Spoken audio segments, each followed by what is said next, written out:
Hey guys, and welcome back to Dan's Pro Shop, where everything's made up and the instructions don't matter. Today, we are tearing apart a pneumatic cylinder. Yeah, you can tell this thing, it was probably made out of an old U-boat. This thing is definitely older than I am. But we rely on this thing every day in production here whenever we're doing stuff, and it's really starting to act up. So we're gonna tear this thing apart, completely rebuild it. We got new kits here, new glands, new bushings, new seals, new springs, yada, yada, yada. We're gonna go ahead and tear this thing down, see what the inside looks like. I'm sure it's not great, but clean everything up and reinstall new stuff and see if we can't breathe some new life into this old air cylinder.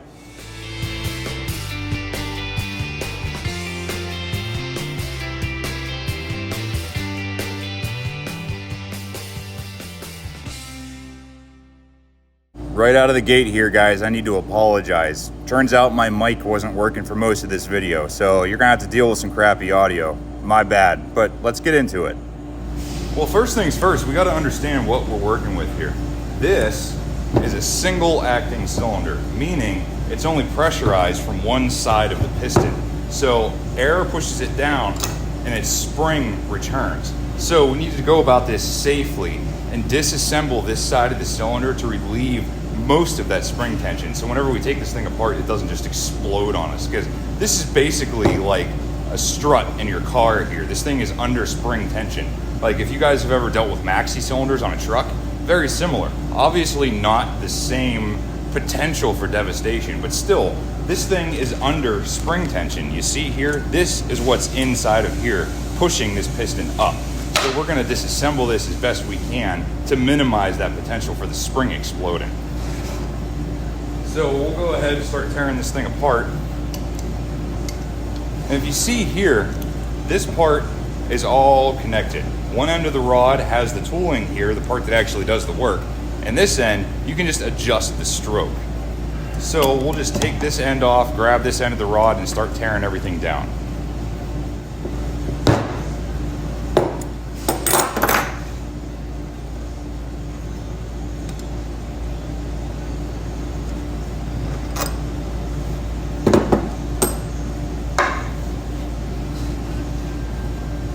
Now I know I stated the age of this thing, but luckily this is a name brand Airmite pneumatic cylinder, and luckily this company is still in business. I could not possibly tell you when this thing was made. If I had to guess, honestly, probably 40s or 50s just from looking at it.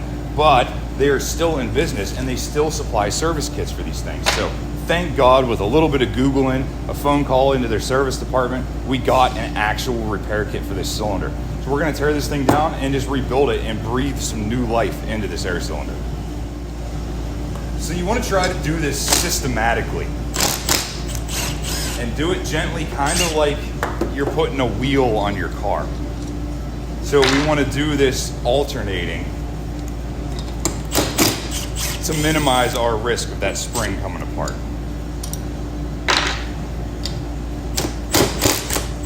Now when I get to these last two bolts here, see how these bolts go the whole way through for the top plate and the bottom plate?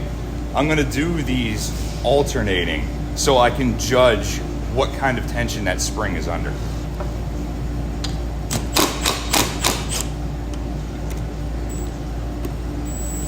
So I'm loosening, but I'm not taking it apart. Cool, we're good. You see, these bolts are still in here, but the plate is loose. So I know this thing isn't gonna explode when I take these bolts off. This is one of those, it's kind of like lockout, tagout. You need to understand the potential dangers of what you're doing before you just willy-nilly tear it apart. Because if I just went and ripped all these bolts off and didn't know what was going on and didn't understand how this thing worked, this could potentially blow off the end and hit me in the gut. Nobody wants that. Nobody's got time for that. So just moral of the story, be careful and understand what you're working with.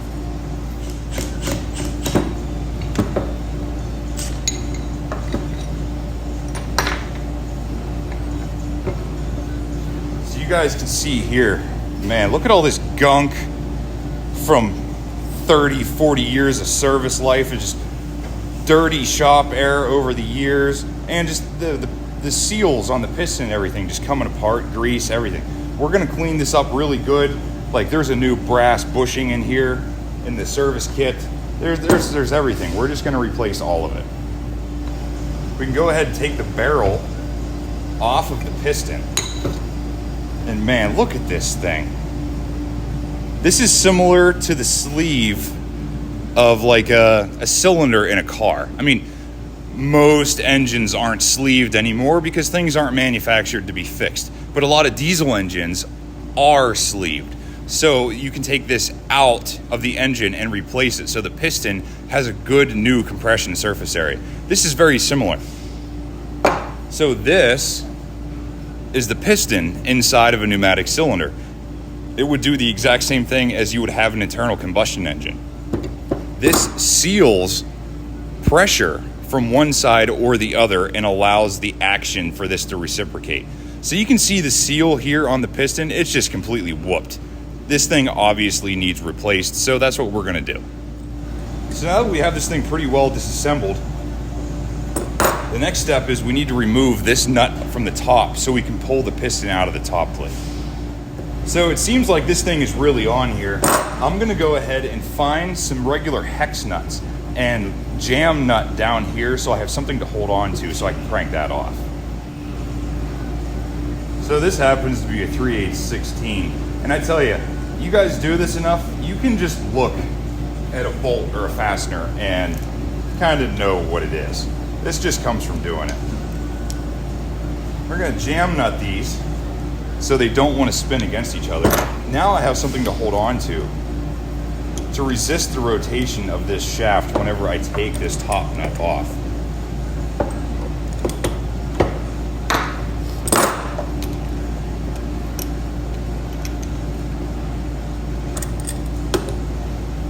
And of course, it's just spinning the stud out of the bottom of here. So we're gonna have to get creative to figure out how to hold this thing to get that nut off.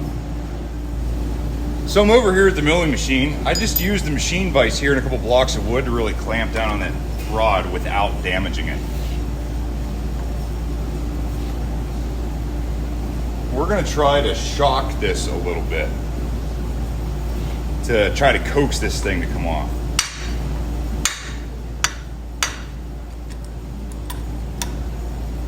This is exactly the same principle of how impact guns work. You know, if you just try good, steady torque, usually you'll move everything. But if you have an impact, a sharp shock to the fastener, usually you get things loosening.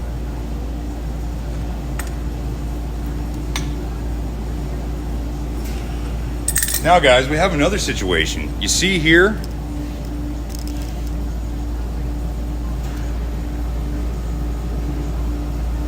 evidently, this rod is a two-piece. You see this wanting to unscrew from the piston? So the part inside the clamp isn't moving, but this is. So we might as well just tear this whole thing down since we have to work on the piston anyway. We're just gonna take this apart and then do this same setup to get this nut off the top part of the rod. Now, while you're doing this, take note of the construction here, how everything goes, the orientation of everything, because it's gonna have to go back together. So I know that this is the top part of the piston, and then this is the bottom. So we're gonna leave that right there, so I know that's the top. This spacer goes on top of the piston. Now we can remove the rod from the top cap here and start cleaning everything up.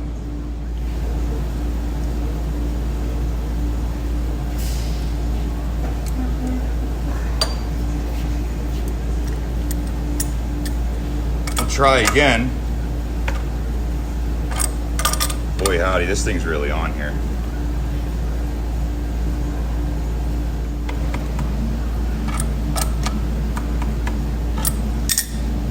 I tell you what, this thing obviously doesn't want to play ball. And since the age of this thing, I'm not going to push my luck. Since I have the ability to take this thing apart without removing that, I'm just going to leave it here because it's not causing any issues. So I know it can go back together just the way it is. So we're going to call that good enough. this is the fun part that I'm sure that you guys are really going to care about. So really, we can just kind of skip this whole part, and we'll come back when everything's good and clean.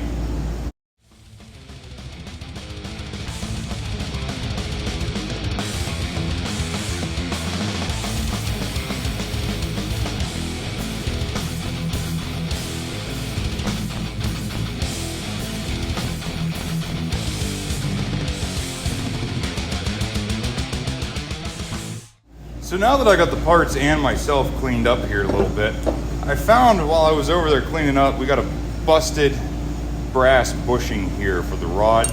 So we're just gonna go and do all these bushings and end rod seals first, so we just get that done. So we'll tear that stuff out of the kit. Clearly this one with the shoulder goes in the bottom. This through one goes on top with a rod seal below it. And then we will figure out the piston and wiper when we get there. Now, there are legit bearing pushers and pressers and installers and everything, but hey, I come from the school of whatever it takes to do it, and it just so happens this piece that I took off the other end of the cylinder is gonna be absolutely freaking perfect to drive this old wear ring out of here. So, take our little machinist hammer here. Look at that. It's almost like that was what it was made to do. I'll get our old bushing out of there. Clean up this bore.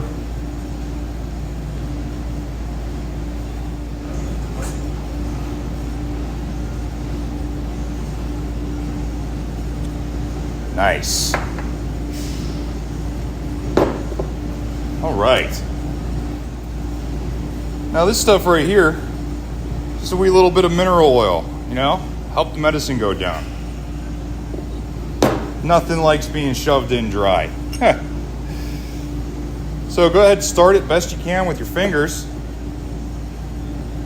Holy cow, look at that. I didn't even need to drive it.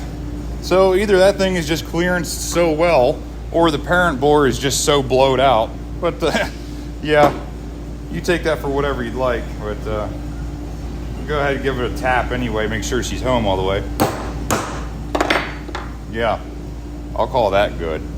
So now, you see here, there is the wiper seal at the end. This is the pressure side of the piston.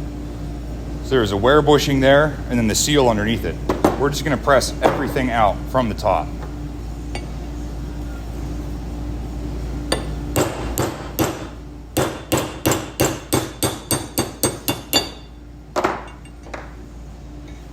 And look at that. Bushing and seal, all in one. We'll do the same thing, clean up the bore on this one, get ready for reinstall. Sweet, now that we have our parent bore cleaned up, same thing. A little bit of mineral oil around the end of the bushing there. Start it in by hand. This does not have a flange. We just want to go until it's flush with the top here. So I conveniently got a little chunk of wood sitting here on the bench.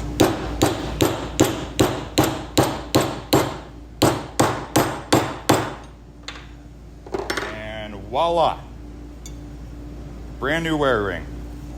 And we will do the same thing with the seal. This isn't like an oil seal that would have that metal ring around the outside where you actually have to press it in. This is just a fancy rubber O-ring. So same thing, we're just gonna oil this up a little bit and simply press it in by hand. And that's all she wrote. Now when it comes to this piston, I don't know if you guys saw during the time lapse here, it's just two plates that sandwich the diaphragm here. So you would have this larger one here goes on the bottom, and the smaller diameter one goes on the top. It fits inside of that cup. And then earlier we found out this rod is two-piece, and fancy enough we had to disassemble the piston to replace that seal anyway. So looky there, we needed to do it. So luckily enough here, just on these plates, I mean, I cleaned them up on the wire wheel, but you can tell by the scarring here that this is the side that the rod was pressing against. So I'm just gonna put everything together exactly the same way. And you notice here, I have the cup.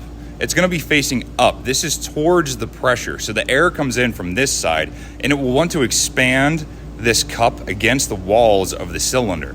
So this will increase my surface area and sealing ability of the piston. If I were to do it this way, I mean, it would probably work, but the air would want to bypass the ends of these glands here. So make sure whenever you're doing this, and you reinstall it correctly. So guys, you may have also noticed that this thing here, this came out of the top plate here and was around the top part of the rod, but it was just floating around. After I cleaned it up, I found these wee little screws here. Evidently there used to be 4, but we have at least 2. I feel like this is a retainer for that pressure seal. So this thing would press up against that seal to keep it into the bore, and then these screws would index into the cap. So we're gonna tear these out, reutilize them, and try to put this thing back together correctly.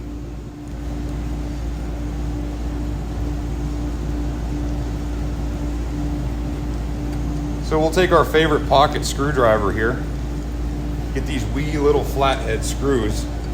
Because you know, way back in the day, everybody loved flathead screws. Yeah, I don't know why. These are the worst darn things on the planet. But whatever, you gotta deal with the cards you're dealt.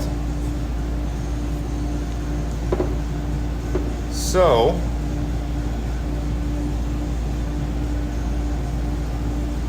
now that we have everything good and cleaned up, I'll tell you what, there are some gnarly sharp edges on the top of this thing, and I am concerned for the longevity of the seal that this thing is going to be pressing into. So we're going to take a little bit of time and clean that up. Check that out.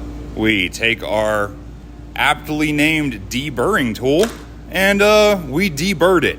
So now I'm way more comfortable about this pressing against a rubber seal without destroying it. So let's see if we can't get this thing in to where it wants to live. And I am going to a little bit of preventative and throw some blue Loctite on these screws, because you see these things? No wonder the other two blowed out. So let's slap some Loctite on these before they go back in. A little dab of blue.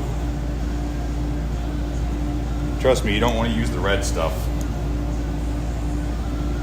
The next poor schmuck that does this ain't getting it out to save his life. Oh, look at that. The threads are good and stripped. So I know this is going to work wonderfully. Let's try the other location. Oh, much better luck this way. As long as we can find 2 that'll take a thread, that's all we need here. Oh, beautiful. This is going to work.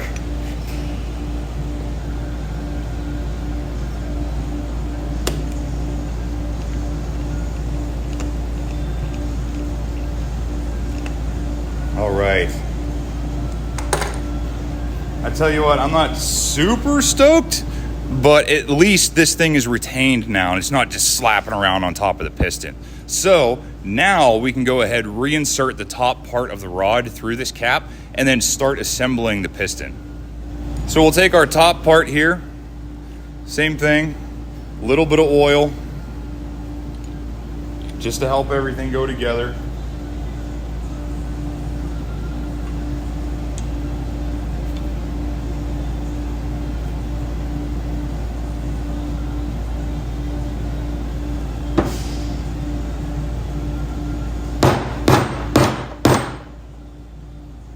So guys, you may have seen I had a heck of a time trying to get this rod through the new bushing. So whenever you deal with older crap like this, rarely ever does it just fall together. So we're gonna use a little bit of I don't know, technique and some get-by-ness. We're gonna throw this end cap in the lathe and take a little bit out of this bushing. Let's go over there and just skim coat this thing to allow the rod to go through here.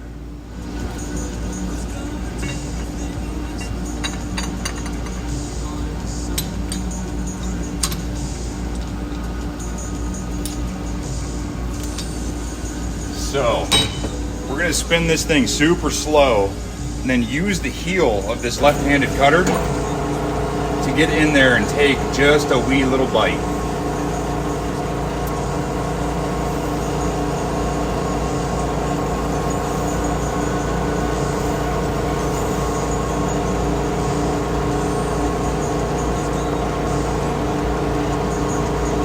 Go ahead, turn on the carriage auto feed and just let her go.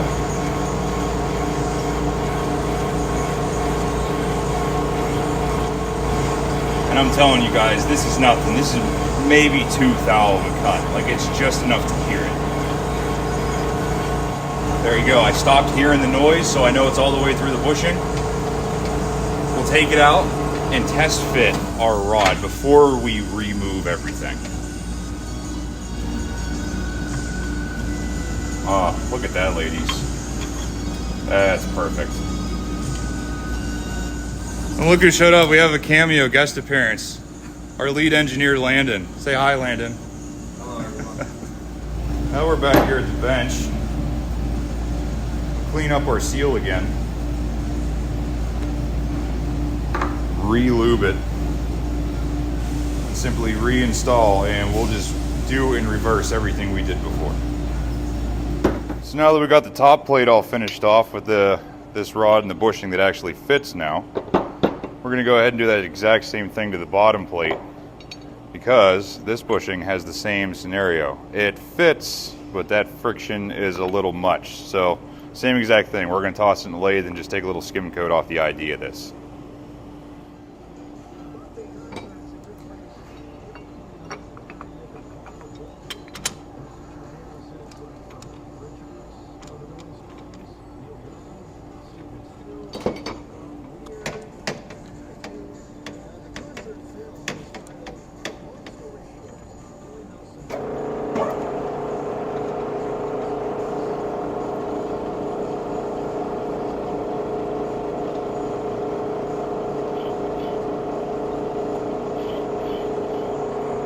Go ahead and engage the clutch on the carriage.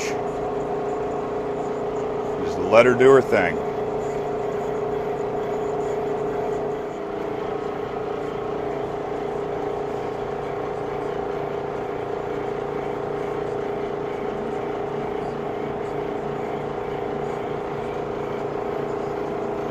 So I'm just going here until I hear the cutter pass the whole way through the bushing and I know I'm done.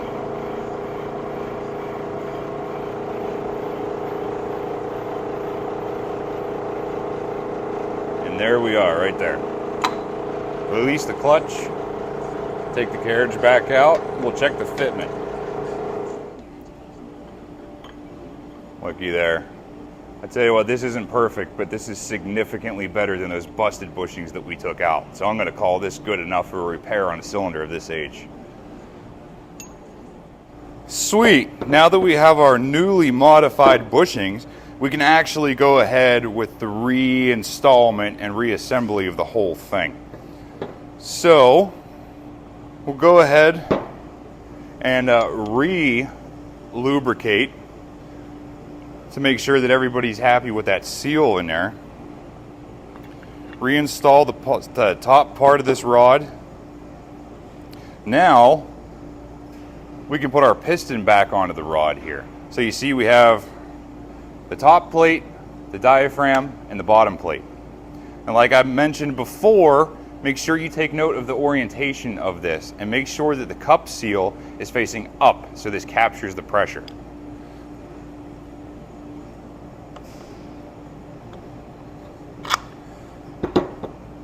Put that back down onto the thread. A little bit of blue Loctite. Make sure this thing stays together. And we can start threading the rod back together so it sandwiches the piston and keeps everything together for its entire service life. Now to put this thing back together, I fixtured it back in the vise here, and I just put a 3/8/16 coupling nut over that stud on the bottom, and that's going to allow me to crank this thing back together without contacting the rod. I know this thing is already old and beat up, but I'm going to do the best I can to preserve the little bit of surface finish that's on here. Now that everything's good and tight, the piston's home where it needs to be, we'll simply remove the coupling nut and keep on going with assembly. Now we're back over here at the operating table. The next step would be to install the cylinder itself, but we can't forget the end cap seals that will go in between the cylinder and the cap. So we got to make sure that we put this thing on here first before we put the cylinder back on. So same thing, just like we've been doing. We'll lube up our seals to help everything go back together.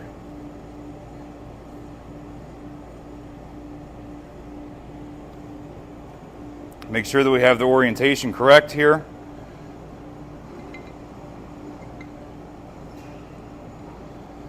Plop our cylinder back in there.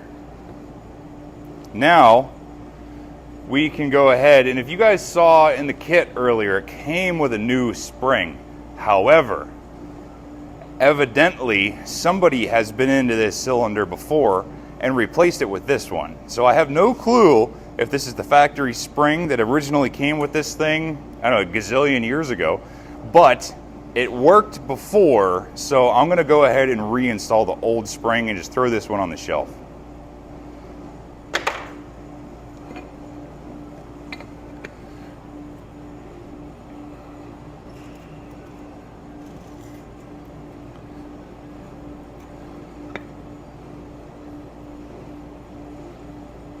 So we'll throw the spring over the rod here and replace the cap seal on the bottom cap and do the exact same thing. Now I know that cap seal is gonna try to screw me there. But yeah, you guys can see how this happens. I'm probably gonna have to go ahead and get myself a third hand or put some C-clamps or something on this to keep it together, but it's compressible enough. I might be able to make this work.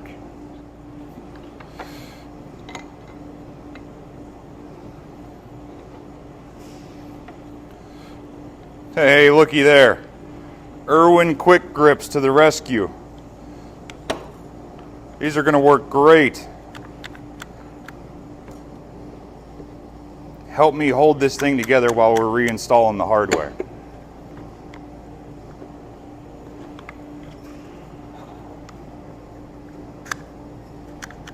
Ah, man, that's brilliant. Just a little something to take the stress off of that spring tension so I can reassemble everything. So now that we have the cylinder held together, simply reinstall these bolts here. We're doing just finger tight for now.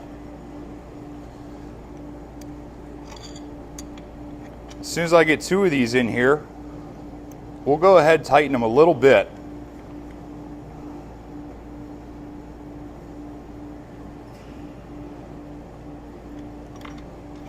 That one might need some thread work. Let's try a different one.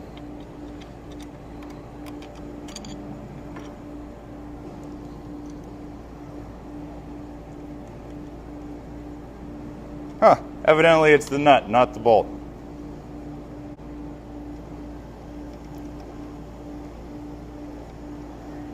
Sweet.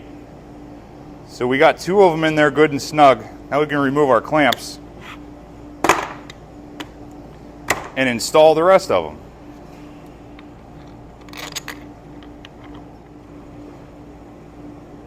Another thing that's super important to note whenever we're doing this, you see here, this is how this thing mounts to the fixture on the machine. So these feet have to be flat. If you got any wobble in this, it's not going to work well. So I'll tell you what, I'm going to put this on the deck of the milling machine because I know that's a flat surface, and we'll just make sure that this thing stays flat and true with these mounting feet when we're putting it together. Cool, so I went ahead and checked everything on the deck. We're flat, the feet are good. I tightened down a couple opposing studs here so I know it'll retain what I set. And we'll just go across this thing in a star pattern and clamp this all down.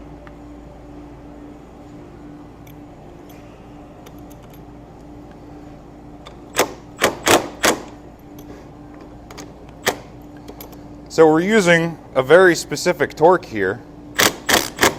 It's setting number 3 on my impact gun, and I go until I feel happy.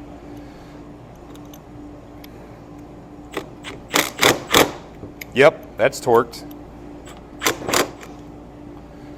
And that's about it, guys. All we got left is a function test. Now, I still have to reinstall this other stuff, but this is application specific for the machine that it goes onto. That has nothing to do with the function of the cylinder. So I'll go ahead and rig up an air hose so we can see how this thing works. Alright guys, I got me a quick little thrown together jig here with the valve just so I can control what's happening. And since this is a single acting cylinder, I only have air input on the top side of the piston. If you take note here, the port on the bottom is simply just open to atmosphere because this one acts as an exhaust. It just allows the air that's underneath the piston to come out. And then the spring will return the piston up into this position whenever the air is removed. So let's go ahead and function test this thing. Contact. I'd call that a solid win. Look, no leaks around the seal. No leaks around the barrel, and I better not have anything down here if that gland seal on the piston's doing its job. Well, let's go ahead, release the air, and that spring should bring it back up to where it's supposed to be. I don't know about you guys, but I think this is a solid, good repair for something of this age, so we can get this thing back in service and making money. So guys, I know this is a little unconventional with the way we kind of had to modify things here, and that may not exactly be by the book. But to be honest with you, welcome to industrial maintenance, bud. Rarely ever do things just go the way they're supposed to be. Like you saw here, a brand new kit from the manufacturer, and the bushings didn't exactly fit the rod. But if you have the know-how and the ability, you can pretty much make anything work. So hopefully you guys get a little something out of this and you get a little dive into kind of what I do day to day. You know, stuff breaks, I fix it. This is what we do. So we will see you guys next time.